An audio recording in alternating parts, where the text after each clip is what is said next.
Today we're going to form the HRE. I'm pretty confident we'll be able to do so. Welcome back to our Karling restoration campaign. At this point we're just going to let our Imperial Authority build up so that we can unify the HRE. We do want to continue our expansion elsewhere though. We want to continue expanding in England. Our truce with them expires in 5 years. Castile, truce expires with them in 3 years. Aragon, truce expires in 4 years. We could potentially start expanding into Portugal. They count as our enemies, so we can fabricate a destroy enemies CB on them.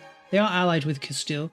I'm tempted to just start kind of going crazy with my expansion, but we do need to keep the opinions of the members of the HRE in mind. If we look right now, when we unify the HRE, it's going to, it doesn't actually look like unifying the HRE costs opinion. That's interesting, because I'm pretty sure whether people accept the HRE merging into a single country is based on their opinion of the emperor at the time, and since unifying the empire doesn't seem to take relation, that can make things a bit easier. But with that said, our priority is going to be to ensure everyone likes us in the empire, or at least as many people as we can like us in the empire when we unify it, so that they hopefully will all just say yes and gladly merge into us. We are the Empire's primary servant, and nearly everybody loves us for our service. I think it's also time that we liberate Sardinia and Sicily from Tunisia's control.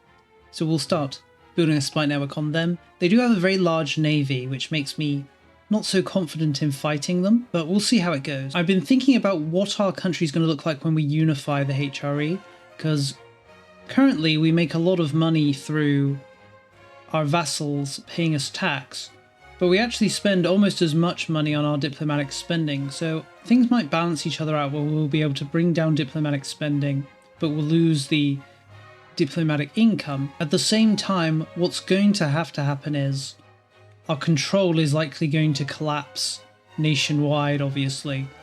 We'll need to very quickly, if we can, pivot towards centralization in order to get control up across our future lands. Since we did become France, we actually have access to quite a few French reforms, like this Great Offices of Paris one, or this Noble Armies one, and I think we're going to hand them out. As mentioned at kind of the start of this campaign, we're going very hard into disenfranchisement, and France is a country which is actually kind of good for going for high disenfranchisement. So let's hand out the Great Offices of France. That gives us an extra cabinet seat and decreases it enfranchisement further. I don't think we'll actually hand out this noble armies. It doesn't matter that much. The extra cabinet seat is very helpful though. We've made enough money, so I think we're going to move our capital back to Aachen now. The glorious capital of the HRE, Charlemagne's city, the birthplace of feudalism. It's only appropriate that it be the HRE capital. Capital's back in Aachen. We'll need to build all the unique buildings that we can build. One thing to think about is the location of governors once we unify the HRE. I've saved up all of my governors for now, and I think we're going to scatter them across the HRE. A good point would be Rome. Having a governor there would be appropriate, although there might be a better location. We'll see once we fully integrate the HRE. We'll likely go round and pick some nice locations to spread our HRE power around. We have our casus bellis against Portugal and Tunisia online. Question is, who should we attack between the two? We could have just attacked both. There's nothing really stopping us. Question will be on how well these wars will actually go. Due to the size of the Tunisian navy and Morocco's navy, it may be hard to actually fight them. But I suppose it'll be a good test of our navy with our 69 heavy ships. Surely that's enough. The Moroccans only have 17 heavy ships. The Tunisians, though, have 57. So they're definitely in a much better position to actually fight us. And one other thing is that the Tunisians actually have access to a better heavy ship. They're using galleons, the 4th age of heavy ship. We haven't researched that. How close are we to researching it? We're actually quite close to researching the galleon, but at the same time, is it even worth? I mean, here's the thing. We should just be able to walk to Sicily at least. Maybe we'll declare war on them instead of using our destroy rival CB. We'll use the claim province CB from our vassals to just claim parts of Sicily and hopefully occupy that land and defeat them there. On the flip side, should we go to war with Portugal? They're allied with Castile and Mali. This could be an opportunity to cut Castile down even further. Mali's unlikely to be a big deal. I think we'll go to war with Portugal first, and then we'll see. I guess in a month later we'll go to war with Tunis as well. Castile's pretty weak now. They've only got 64,000 soldiers and they're all levies. Portugal has only got 35,000, although they have a few regulars. We'll send one of our armies down to fight the two of them, although we probably don't need to do much. Our vassal swarms can probably just fight and win the war on their own. Brittany and Toulouse bringing a lot of soldiers to the fight. Things are going pretty well with our war with Castile and Portugal. In fact, is Castile's close to piecing out. We can think about what we're going to do with them, but we're going to attack Tunis now as well.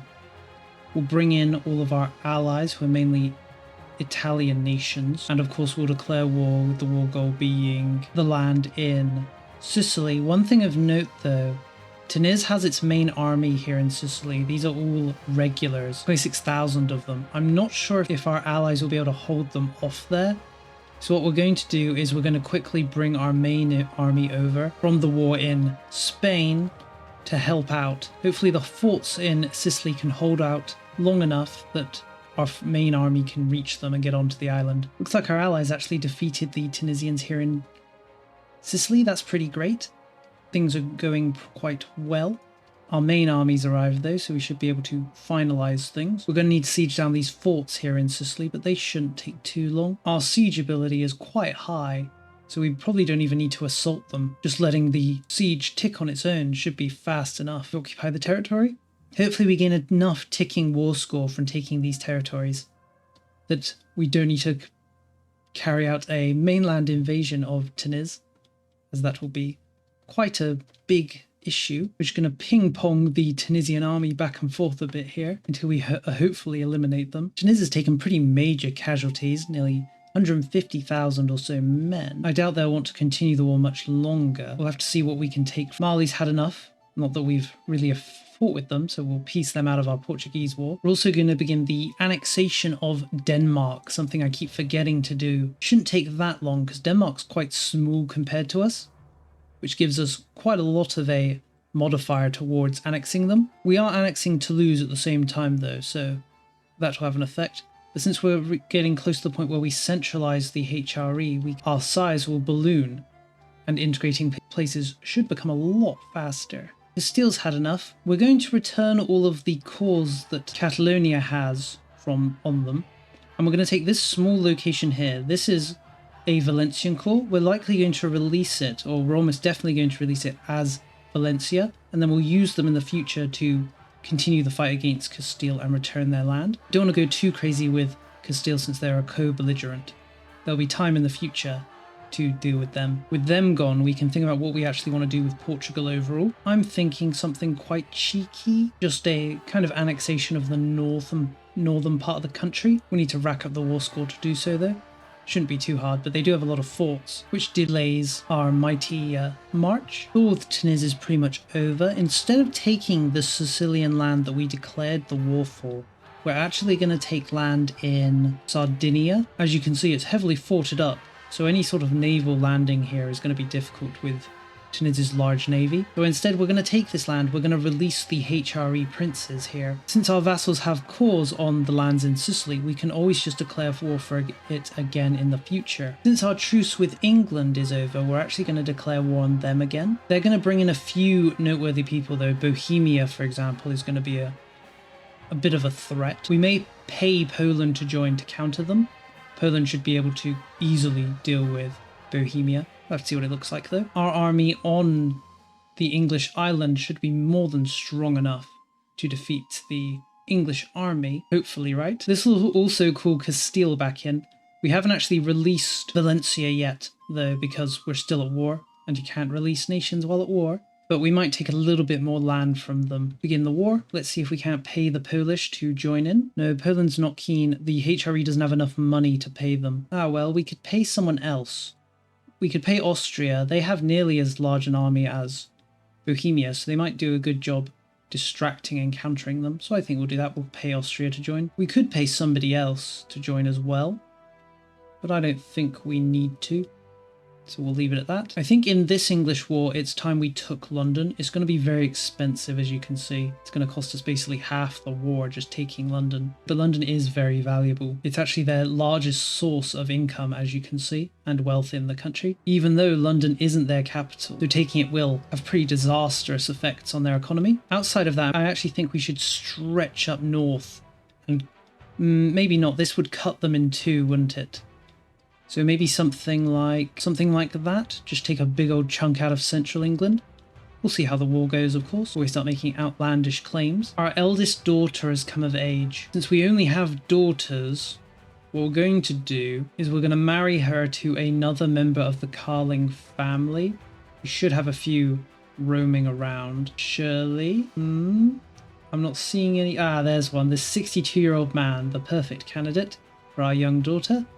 Hopefully, she has some sort of male offspring and the Karlings can continue to survive. It'd be also nice if we had a son. It could still happen. Our wife actually died and we married a nice new 17-year-old woman. So there's potential for our new wife to create a son for us. We'd really like to see it, as sons are something that the Karling family is having a hard time coming by at the moment. Ooh, we actually became the cultural hegemony. If I was playing in Iron Man mode, which I'm not, we would have actually grabbed the achievement to become the cultural hegemony as France. I'm kind of surprised we have become cultural hegemony because it's normally just China that does it. Currently it's Great Wu in this run through. But nope, we've managed to take the seat. Kind of makes me regret not playing Iron Man mode, but I didn't know how this run was going to go. But that does give us access to a new cabinet action, one to assimilate whole areas to our culture. I think we'll immediately start enlightening people of the glories of Walloon. Our second daughter has come of age. We'll marry her again to a Karling if we have one. We might be out of Karlings at this point. Horrible to say. Ah, there's one. Young 58-year-old Philip will make a good husband to our daughter. Our first daughter has actually had a son, young Otto. Definitely beautiful. Unfortunately, the succession doesn't go through the female line, so we might need to think about changing succession law. Very much a we'll see though. We've whittled down the English army. There's only 7,000 of them left. We'll let our manpower replenish and then we'll go around blanket sieging the place. The war with Portugal has been quite delayed because our vassals have all turned around to invade Castile, which is a bit of an annoyance. One thing I'd like to do from Castile is I'd like to take this little strip of land just to give us the land access to the other side. One of the problems we've experienced is after we made peace with Castile, we couldn't get land access, which has delayed the war with Portugal considerably. So getting that land access will solve that problem. Castile's had enough. We'll take that little bit of land as discussed. We could go further, but I think not. We'll take a bunch of money from them though. Our vassals now have a land connection, so they should just swarm over Portugal without much problem. If our vassals still haven't defeated Portugal, we'll have to send our own army once we're done with the English, but that's not the end of the world. We just rather they did it for us, so we could spend our time doing other things. But if we do have to take personal interest, it's not the end of the world. Oh, it's happened. A son has been born. Young Francis. I think we'll need a better name for him. He can be Francis, potentially the 6th. Please don't die. On the note of dying, Bohemia joined the war against us, so we're going to cut them down size a bit. Return some land here, release some nations there. It's all good. Since they picked the wrong side, they'll be punished. Now I think I'll send our army down to deal with the Portuguese since our vassals are still not bothering to fight them. Really, the war with Portugal should have ended a while ago if our vassals were better at prioritizing. The Portuguese have finally had enough. We'll punish them by annexing the entire north of their country. A suitable punishment for their continued defiance. We'll release all that land as vassals once we finish off England. On England, are they ready to peace out? Not quite. We'll need a little bit more sieging. Ah, young Francis is shrewd. Not the best trait, but it'll do, I guess. There, England's given up. We're going to kind of hollow them out as if we're some horrible parasite by just taking their internal lands, but without doing anything that cuts them off in order to avoid the fractured nation modifier. Kind of mean, but honestly, it's no more than England deserves when I consider its myriad crimes. There, how beautiful. We'll return all of the land to our vassals that have cause on. Our Welsh vassal can be given quite a bit of land. Then we'll go about releasing the rest of the land as custom subjects. I believe there is a vassal. Yes, we could release Northumbria up here, and we're likely to do so. Since they have cores on a lot of that northernly land, they'll make a good vassal to help spread our glory. Although speaking of spreading our glory, I think it might be time. I kind of hate to do it. I really enjoy being the Holy Roman Empire and spreading through this vassal swarm, but I think it is time. It's time that we finalize the unification of the empire. We just need another 15 or so imperial, well, 9 imperial authority, which would only take a few months to get, and then it will be time. We'll bring about the unification of the empire and all the consequences that may bring. We'll go on a bit of a diplomatic offensive just to make sure everyone is on board with us before we begin unification. But I think it's time. I think let's bite the bullet.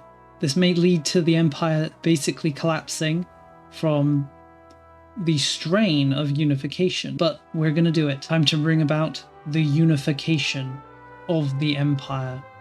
I'm sure everyone will vote for it. Who in their right mind would oppose such an endeavour after all? Looks like we've got 2 opposers. A certain bank who continues to defy us, and that one nation that was a vassal of a nation in the Middle East, a Turkic one. In fact, either way, minor disagreements, not something we'll lose any sleep over. And here we go, for all the marbles, in the year of our Lord, 1636, the most supreme Augustus Holy Roman Emperor, Rogier Karling Romanorum Imperator, crowned by God, has again convened the estates of the Holy Roman Empire. The Imperial Diet has agreed to a motion to unite the disparate states of the empire into a nation-state and recrown the Holy Roman Emperor as its hereditary ruler. Claim the crown. We will form the Holy Roman Empire. We will gain the Rome Reborn modifier until the end of the game. We'll unlock the Holy Imperial Monarchy reform. We will then add that reform. We will integrate every member of the HRE and our country will become an empire. It's done. The HRE is unified. There's a few locations that for some reason didn't join, specifically this one up here, for whatever reason. They are our vassal though. Oh, well actually they might not have been a member of the HRE, but were a vassal of someone that was, and when we integrated them we gained them. This tiny one location duchy also refused to join. Anybody else? It looks pretty much like a clean sweep of HRE integration. These southern Italian states never actually joined, and this state wasn't in the HRE either, so that's why they haven't joined. But I think everyone joined, even the people we just released in England. Of course, Brittany, Toulouse, they never joined, so they didn't join now. Navarra and Leon, Catalonia also weren't members, so they didn't join. The Papal State wants to be brought back into the world. I think we're going to say we will never support such a state. Rome belongs to the Empire. With that, some of our situations immediately end.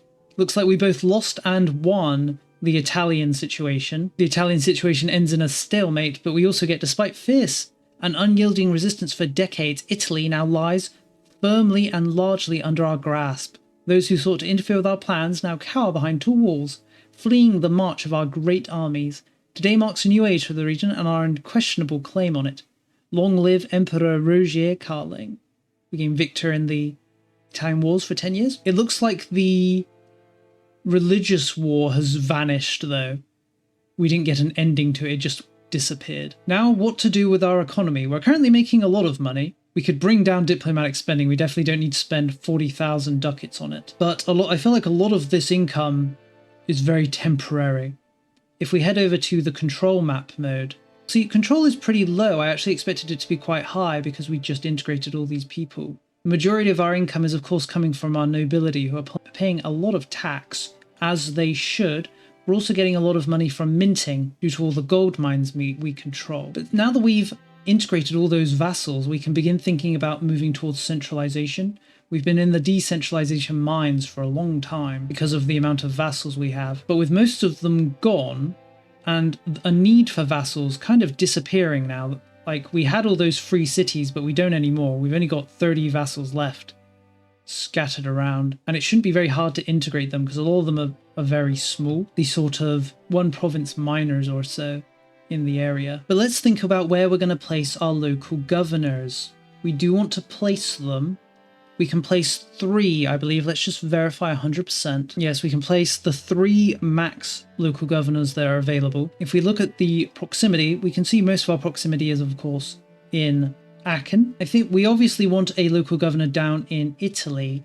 The question is, what is the best location for a local governor? If we take a look at the river map modes, I'm thinking Hamburg would be a nice place for a local governor. Since Hamburg is connected to this very large river network, proximity and control should spread quite far afield. So I think we'll throw down a local governor there. As discussed, we do want one in Italy, so we are going to throw one down in Rome, even though I don't think it's as optimal. So we only have 1 left. The question is, where should we put this final one? We could put it close to Bohemia to give us access to all of the silver and gold mines that are over here. Having high control in these gold mines will of course be very profitable. With the empire so big like this, it's actually really hard for me to find nations.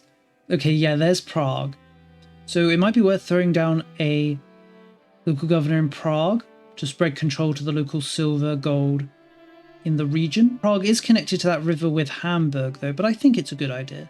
We can always demolish these local governors if they end up not being as valuable. And I'm sure the viewers can chime in and give their views on what would be nice local governor locations. Is there anything else we should do? Well, we need to hand out some rivals. Castile is a rival, of course.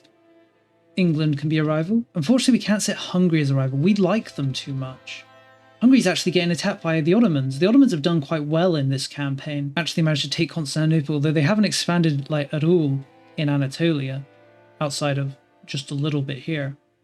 But yeah, they're invading Hungary at the moment. Not sure how we feel about that. Hungary does love us, though. We need them to not love us so that we can set them as a rival. Let's insult them. Unfortunately, we still like them a little too much. We need to bring down that like a little. One thing we're going to do is we're actually going to push hard towards a few things. We want to push to centralization, obviously, but we're also going to start pushing towards belligerent. It's kind of time to go mask off. We don't need to be a friendly, nice nation anymore. We can start correcting things. That means we can throw out a lot of these reforms we've got that increase our niceness and exchange them for things that make us not nice. The time of Holy Roman friendliness is over. The time of Holy Roman domination has now begun. We're going to add this ancient country taxation, which is a French reform we have access to. This one's really nice, as it decreases peasant enfranchisement by 20% and increases max tax for the nobility by 20%. Will lead to the nobles having more money while at the same time increasing the amount of money they pay. We could start pushing towards naval now so that we can gain access to those extra naval governors, but I don't think we will. The only place we'd really be able to build one in would be in England anyway, because we have a direct connection with all our land, and we intend to have a direct connection going forward. So I think we'll hold off on that one. What's our cultural capacity looking like? 7.5. There's a lot of cultures now that we need to, or at least can, accept. One of the problems we are going to experience now is that because our country is so big, a lot of these cultures are going to be too small for us to accept. What's the largest culture in our nation? These Danube Bavarians. So I think we'll just accept them outright. Then we've got Lesser Polish. We accept them. We can't fully accept them without going over our limit, so we'll just tolerate them for now. Then we'll tolerate these East Frisians, puts us close to our limit. We're also going to switch out to this cultural recognition government reform as well, for that extra point of culture. Since we've been relying on vassals quite heavily in this campaign, I'd like to avoid doing so any further. It's tempting to release nations like Northumbria, who we just annexed, or Wales again, and help them retake their land from England, but I think, as I said, I'd like to avoid doing so from now on. The time for vassals is over. Alright, let's unpause the game and see what happens. Our economy might just collapse. Kind of curious to see if it does. Yep, we saw immediate collapse there because it registered that our control was very low nationwide. So we're going to need to do a bit of cutting back. We could max minting for a bit. Unfortunately, we've inherited a lot of children who are receiving expensive educations, and that's racked up the cost of our court. Unfortunately, there's not an easy way to find these children. I guess I just have to go to my people characters and sort by age and try and find them. Is there even an option to sort by age? I'm not seeing one. That's too bad. I guess we should sort by skill because children are unlikely to have high skill. Or what we could do is just set it so it only shows children, right? That would be the smart thing to do. There we go. And let's say ones that have education selected. Problem is, of course, I can't click on them all at once. So what we'll do is we'll star each of them and then we'll go to them individually and remove the status. We don't really care about all these random children's education. They can be as uneducated as they please. There, we've removed all of the high education children except for our own child. We are going to still maintain a lot of costs from the court for a little bit.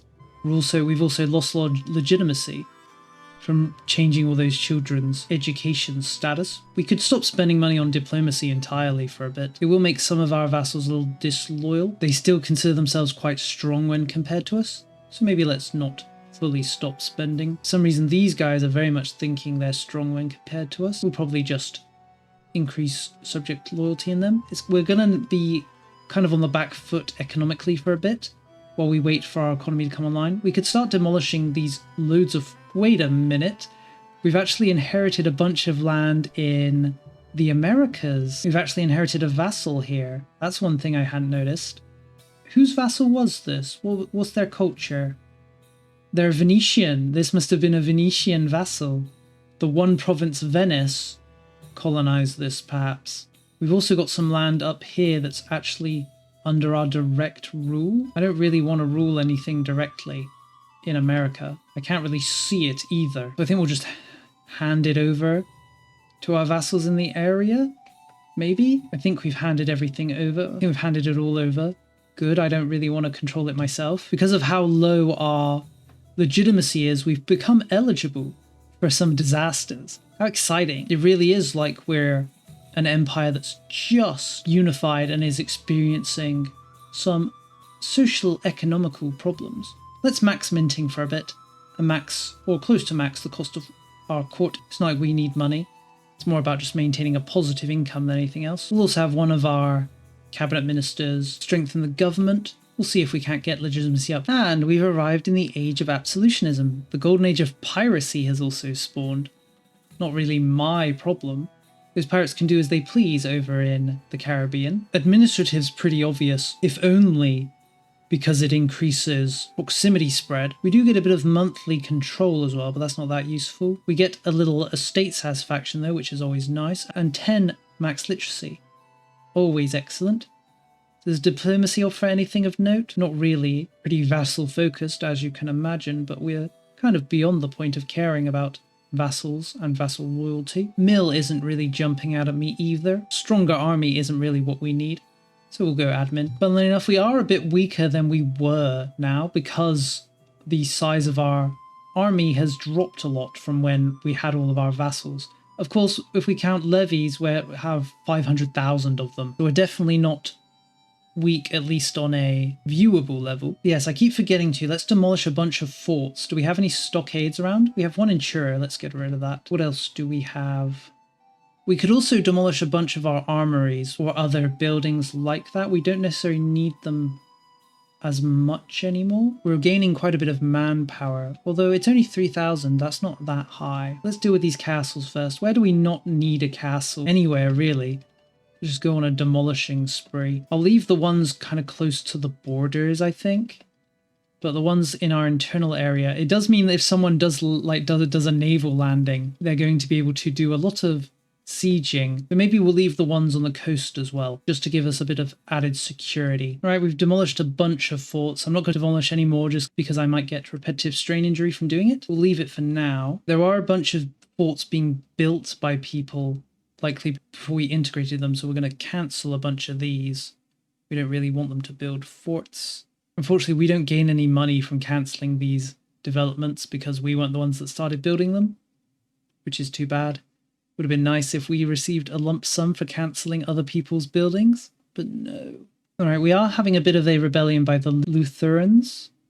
They're feeling a little unhappy. We are going to start pushing towards humanism now. It's going to be quite difficult due to all of the modifiers pushing us towards spiritualism, but hopefully we can do it. Have our local governors come online? They have. We can see the proximity spread now.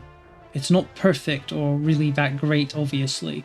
A lot of the empire is outside of our periphery, but of course these locations will increase their control to a much more respectable level than they currently are, and we'll hope the gold from the gold mines is enough to sustain our economy. We're currently seeing our income kind of jump up in boosts as the control increases, so I'm feeling quite positive. We're going to direct every bit of excess income we have towards our legitimacy spending. We'd like to get that up if possible. We may end up in a succession crisis at this rate. If we can hit 50 legitimacy, it will be avoided, but I'd be kind of curious to see what happens if it does trigger. The military revolution has spawned. Most of the institutions going forward should all really spawn in our nation, because we are essentially all of Europe now.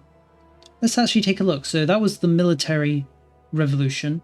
The scientific revolution is more likely to appear in Egypt, funnily enough. Paris is second, though. Manufacturing. Manufacturing is always very awkward to spawn. Looks like it's got a 100% chance to spawn in Derby, though. I wonder if they made a change to force them to spawn in the provinces that they're historically meant to spawn in. So at least we don't have to worry about trying to force it to spawn. One thing we can start doing now is changing the view our culture has of different cultures. It's important to keep it positive when those cultures have nations, but since a lot of these cultures are now nationless because we've destroyed them, or absorbed them would be a better way to say it, we can start becoming intolerant towards them. If we look at this location with the French in, we can see that our opinion, that being a kindred opinion of them, decreases cultural assimilation by 30%. If we then look over at these Normans, who also view us as kindred, but we view as enemies, increasing cultural assimilation by 30%. So in a way, we want all the cultures to like us, and we want to hate them back, which sounds like a really weird way of doing things, but it is what Paradox has decided is the way things should be. The scientific revolution has spawned, and in all places it spawned over in Wallachia. Oh well, I guess. It would have been nice if it had spawned in our lands, but it is what it is. We're about to experience a bit of a revolt. Not really anything we can do to avoid it, unfortunately. So I think we'll just have to take it on the chin. I could demolish a bunch of these forts. I think that's what I'm going to do that as well. We'd rather not have the war last too long because of an abundance of forts, making it take longer than it should. This really is a lot of forts. I'll be glad to be rid of them. I wish the AI didn't build so many. They're annoying to conquer and they're annoying to delete, apparently. I've demolished a bunch of castles. I don't feel like demolishing any more. So we'll see how it goes. We'll likely call up levies just to bring the war to a close faster. We'd rather not spend too long in a civil war. Here they come. The Holy Roman Revolt, made up of Lutherans. As mentioned, we'll call up levies just to ensure the war doesn't last too long. Now the annoying part, scattering my armies around to siege down all these places. Ooh, I just realized they might have demolished our... Yeah, it looks like they demolished our local governor in Prague with this revolt. That's annoying. Did we lose Hamburg? No, Hamburg looks like it's fine, so we still have our local governor there, and we still have our one in Rome as well, so that's fine. But we'll need to remember to rebuild the one in Prague after this war ends. It's one of the really annoying thing about revolts is that they demolish buildings now. Or at least there's buildings that are at risk of demolishment, like local governors. We're also going to start switching out our policies. We're going to switch out our administrative system, which was focused on increasing loyalty of subject. We're going to switch over to this system just because it increases proximity spread. It also increases centralization, which is nice. Anything else we want to change? We're currently on decentralized bureaucracy, but I kind of like it for the monthly prosperity. So I think we'll stick with that unless there's a need to. Because we're in the age of absolutionism, we can switch out our legitimization of power, and we're going to switch it over to Leviathan, one of the few ways we can get separatism down, as well as a little crown power boost. We'll miss out on the little bit of legitimacy and stability that we get from our current option, but I honestly don't think those matters too much. We have actually managed to max our legitimacy now. We're immediately making a lot more money. We're actually going to max stability spending for a bit, as we want to start thinking about revoking reforms now from the estates. Since we're in the age of absolutionism, it's the perfect time. There goes the rebels, they've surrendered. We are also eligible for the court and country disaster. We kind of want it to trigger. Hopefully it does.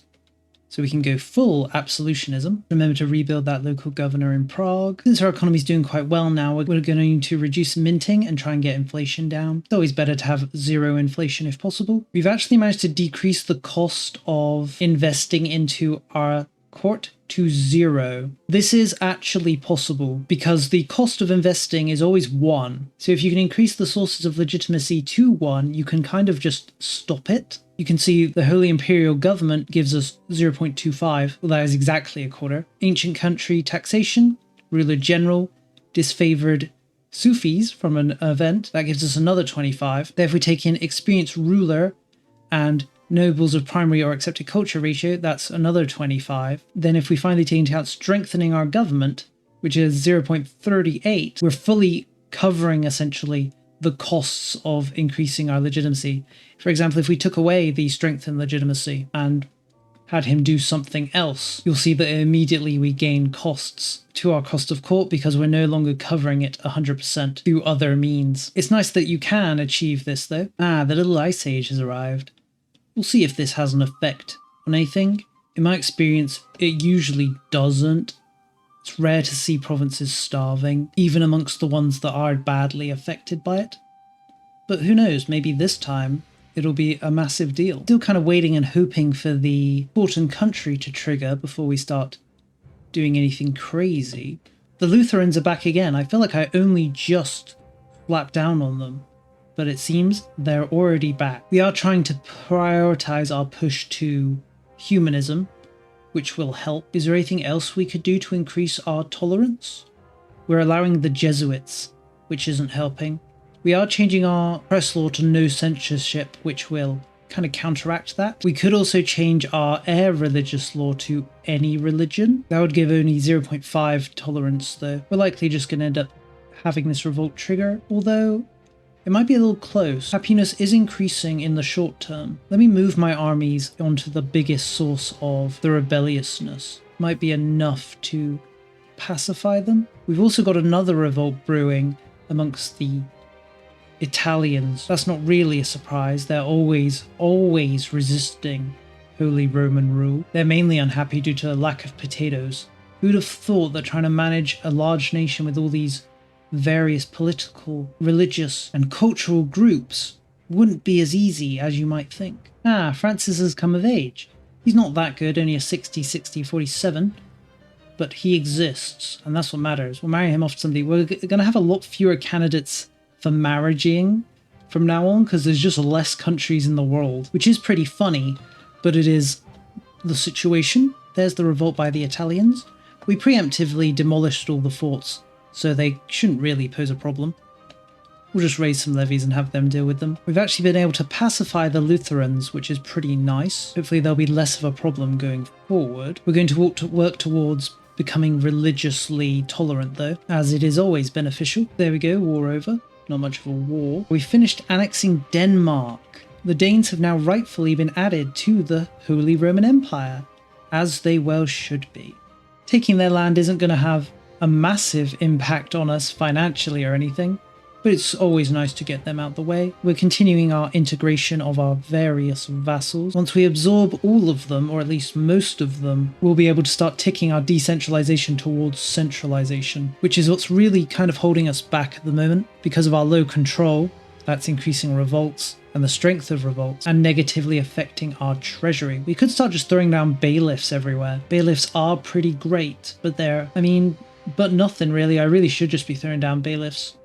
No reason not to, with how good they are. The obvious place to build them in would be in our gold mine locations, obviously. Silver mines as well, of course. So I think we'll do just that. It'd be nice. Is there an easier way for me to build in locations with certain RGOs? I don't think so, because that would be nice. For example, if we click bailiff here, can I filter by... No, I don't think I can filter by the RGO. Sad. What's a better way? I guess going to this here and saying gold, for example. Clicking on the gold.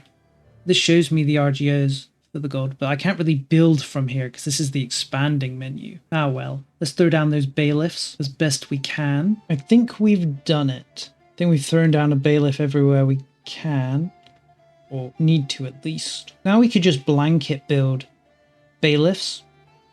Not really worrying about where they're built. They will increase control by 20 in the locations. Just spend nearly our entire treasury, around 60,000 gold, on building bailiffs everywhere. It will increase the nobles' power, but it's honestly so minimal the amount a bailiff increases it by that I'm really just not worried. Aha, court and country, finally. The encroachment of the Holy Roman State on domains that have traditionally been dominated by regional aristocrats, local courts or other interest groups have led to widespread resentment of the Emperor and the Achen court. These groups have now united and formed an alliance to combat central authority. Today, we have received a number of objections to our latest tax decree, citing ancient rights and immoral conduct by the representatives of these upstarts. It is clear that continued attempts to strengthen our power will be obstructed at every opportunity. They will bend the knee to central authority. This will cost us 50 stability, but we're already at 71, so not really a big deal. It is going to lead to the estates being more unhappy though. Oh, and just like that, our emperor dies